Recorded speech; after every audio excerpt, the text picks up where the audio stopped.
नमस्कार मित्रांनो, माझं नाव विजय। आजच्या आपल्या व्हिडिओमध्ये करणार आहे आपण vendor transaction, vendor invoice booking करणार आहोत। ठीक आहे, ERP वरती।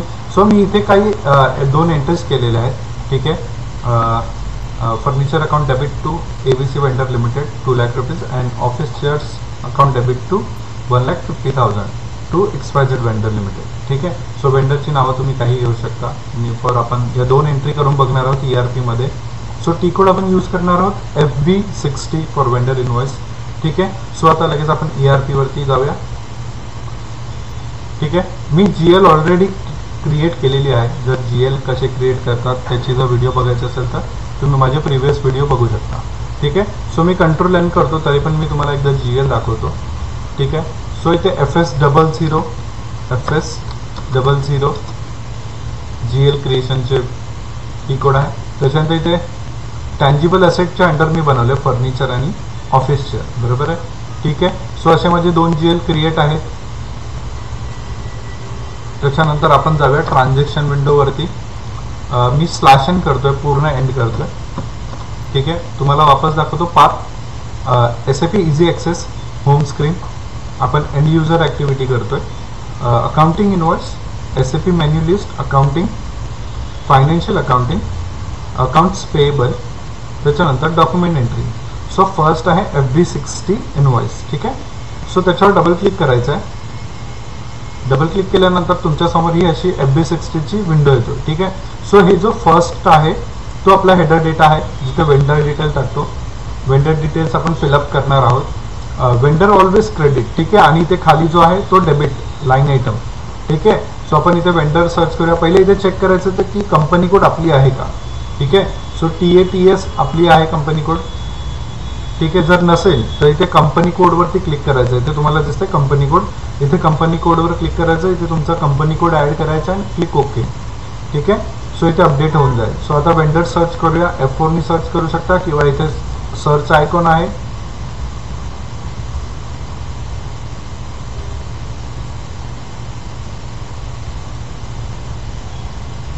प्रेस एंटर किंवा ओके करा। ठीक आहे, सो ABC1 आहे, ABC vendor ABC limited. Double click केलं त्याच्यावरती। सो इथे डेट टाकायची आहे 06/11/2025 आजची डेट। प्रेस एंटर केलं मी। ठीक आहे, त्याच्यानंतर इथे अमाऊंट फिलअप करायची 2 लाख रुपीज 1 2 3 4 5। त्याच्यानंतर टॅक्स आपण काय प्रोसेस करतोय, परचेस इनवॉइस करतोय। सो मी टॅक्स नॉर्मली रँडमली तुम्ही काही देऊ शकता, नरेशन वगैरे पण मेन्शन करू शकता। सो परचेस इनवॉइस फर्स्ट आपण काय परचेस करणार आहोत चेक करूया एंट्रीमध्ये। Furniture account debit to ABC vendor. ठीक आहे, सो फर्निचर आपण परचेस करणार आहोत। सो सर्च करायचं आहे इथे चार्ट ऑफ अकाउंट तुमचा पाहिजे TATS। ठीक आहे, ओके करा त्याला।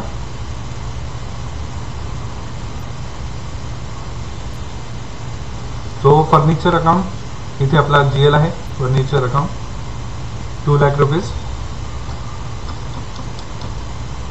प्रेस एंटर करायचं आहे। ठीक आहे, इथे बघा, इथे ग्रीन शो करतोय, आणि इथे पण ग्रीन शो करतोय, म्हणजे माझी एंट्री प्रॉपर आहे, काही मिस्टेक नाही आहे। सो इथे सिम्युलेट करायचं आहे। सिम्युलेट वर क्लिक करा, आपण एंट्री चेक करूया कशी दिसते। ठीक आहे, इथे बघा वेंडर अकाउंट क्रेडिट आहे आणि डेबिटला फर्निचर अकाउंट आहे। सो इथे बघा पोस्टिंग की पण दाखवतोय 31, वेंडरसाठी पोस्टिंग की 31। आपण पोस्टिंग की मी तुम्हाला एक्सप्लेन केलंय, 40 for debit 50 for credit. But vendor invoice बनवताना वेंडर क्रेडिटसाठी 31 पोस्टिंग की आहे आणि डेबिटसाठी डेबिट लाईन आयटम म्हणजे आपला एक्सपेन्स जे परचेस करतोय त्याच्यासाठी 40 आहे। ठीक आहे, सो हे टॉपिक वाईज प्रत्येक टायमाला तुम्हाला बघायला भेटेल, ते मी तुम्हाला दाखवेल पण। ठीक आहे, सो माझी एंट्री प्रॉपर आहे। हा माझा header data, company code, date. ठीक आहे, क्लिअर आहे। सो इथे सेव्ह वर क्लिक करा। ही तुमची एक एंट्री सेव्ह झालेली आहे। ठीक आहे, company code was posted in company code TATS। ठीक आहे, सो अगेन सेकंड एंट्री आहे, अगेन सर्च करूया।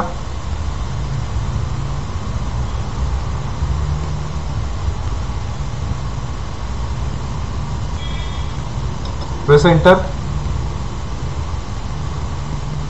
वेंडर XYZ सेम डेट, तुम्ही डिफरंट डेटला पण करू शकता।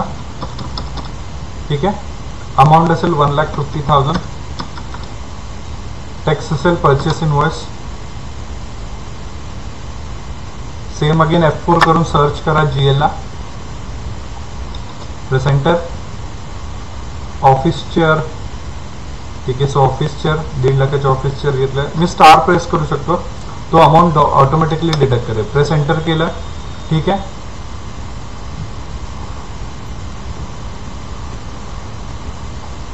सो इथे ग्रीन झालं, इथे पण ग्रीन झालं, म्हणजे माझी एंट्री प्रॉपर आहे. सेव्ह करा.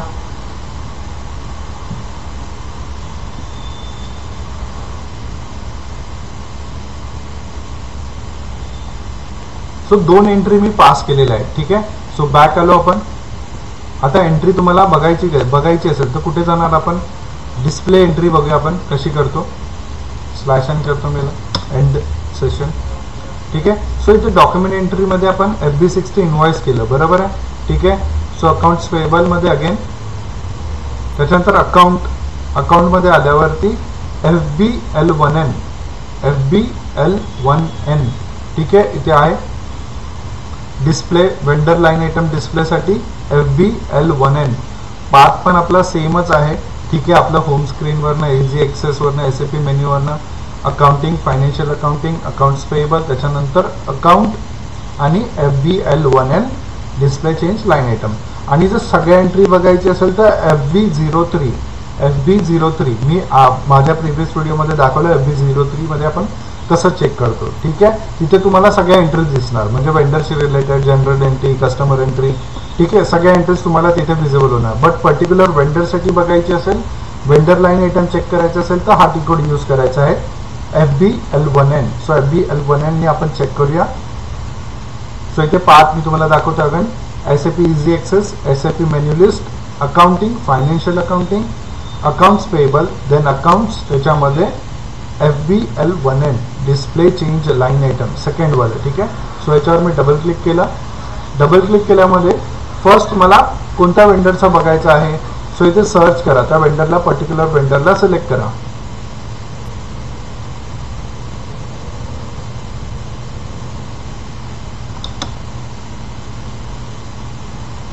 ठीक आहे. सो फर्स्ट वेंडर मी डबल क्लिक करून घेतला. त्याच्यानंतर इथे खाली लक्षात आहे, इथे फर्स्ट एक रेडिओ बटन आहे, ओपन आयटम. सेकंड आहे क्लिअर आयटम आणि थर्ड आहे ऑल आयटम. ओपन आयटम म्हणजे काय?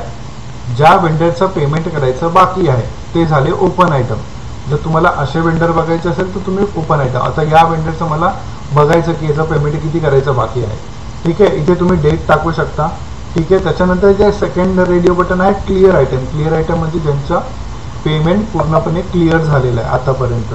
ठीक आहे. सो इथे तुम्ही डेट पण टाकू शकता, कोणत्या डेट पासून कोणत्या डेट पर्यंतचं बघायचं असेल तर तुम्ही असं पण ऍड करू शकता. ठीक आहे. त्याच्यानंतर खाली आहे ऑल आयटम. ठीक आहे. ऑल आयटम म्हणजे ओपन आयटम पण आणि क्लिअर आयटम दोन्ही दाखवणार. ठीक आहे. आता समजा हा वेंडर मी घेतलेला आहे, इथे क्लिअर आयटम वर मी क्लिक करतो आणि इथे एक्झिक्यूट वरती मी क्लिक करतो. बघा काय आउटपुट देईल. खाली आपल्याला पॉपअप आलाय, नो आयटम सिलेक्टेड. ठीक आहे. कारण हा वेंडर क्लिअर नाही आहे. ठीक आहे. आता तोच मी ओपन आयटम वर क्लिक करून एक्झिक्यूट करतो. इथे कंपनी कोड पण बघायचा. ठीक आहे. तुम्ही मल्टिपल वेंडर्स पण टाकू शकता तुम्हाला जसं पाहिजे. या सर्च आयकॉन वर क्लिक करून तुमचे जेवढे वेंडर्स असतील तुम्ही इथे ऍड करा सर्च करून. ठीक आहे. एक्झिक्यूट करा, ओके करा. मग तुम्हाला पर्टिक्युलर तेवढ्या वेंडरची लिस्ट तो तुम्हाला दाखवेल. सो एक्झिक्यूट करतो मी आता या वेंडरसाठी. सो बघा मी 2 एंट्री पास केलेल्या आहेत. ठीक आहे. एक फर्स्ट 4 तारखेला केलेली आहे आणि मी एक आजची केलेली आहे. तिथे ठीक आहे. इथे तुम्हाला डॉक्युमेंट टाईप पण दाखवतोय, KR for vendor invoice. Document type मी दाखवले प्रिव्हियस व्हिडिओमध्ये. बघा इथे आपला टेक्स्ट पण लिहून आलाय, परचेस इनवॉइस, आणि ते INR करन्सी पण आलेली आहे. ठीक आहे. सो हे रेड मध्ये जो शो करतोय ना, रेड मध्ये शो करतोय म्हणजे हे ओपन आयटम आहे. ठीक आहे. हे जेव्हा ग्रीन होतील ना तेव्हा समजायचं की पेमेंट क्लिअर आहे. टोटल 4 लाख रुपीज या वेंडरचे आपल्याला पे करायचे आहे. ठीक आहे. सो अशा पद्धतीने आपण बघू शकतो. क्लिअर आहे.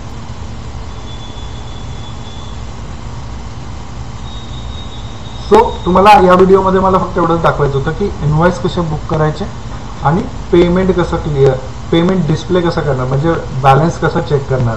सो अशा पद्धतीने आपण बघू शकतो. इथे खाली स्पेशल GL ट्रान्झॅक्शन पण आहे, नोटेड आयटम पण आहे, पार्क आयटम पण आहे. ठीक आहे. सो या गोष्टींना तुम्हाला प्रत्येक टॉपिक वाईज जसं आहे ना तसं मी एक्सप्लेन करेन.